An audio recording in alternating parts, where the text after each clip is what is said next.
This video I'm going to show you how to download and install phone. So if you're interested in online trading, Libertex is a popular and well-known trading platform that allows users to trade forex, stocks, commodities, cryptocurrencies and CFDs. Libertex is used by traders around the world and is known for its simple interface and mobile-friendly experience. In this video, I'll show you how to download and install the Libertex app on your iPhone in just few easy steps. First, you need to open your app store, and over here you need to tap on the search on the bottom. You can see there's a search bar, select that, and over here type down Libertex, and after you're done, on the bottom right corner there's a search icon, tap that again. And over here, look for the official app named Libertex Trading app. Over here, we could see Libertex Trading and Investment. Select to that and you'll get into this interface. Simply select to the get and make sure always to confirm the developer name to avoid fake or scam apps. And tap on the get or install button. Over here, you need to double click to install and confirm with the side button. And over here we just downloaded or installed our Libertex app in iPhone, and you need to wait a few seconds while the app downloads and installs. And once installed,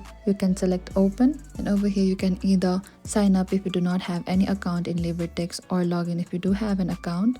And you need to follow the on-screen steps to complete verification and start trading. And that's how you can download and install the Libertex app on iPhone. If this video has helped you, do not forget to like, subscribe, and do comment down below. And if you have trouble downloading or installing Libertex app, simply comment down below and we will reach out to you very soon.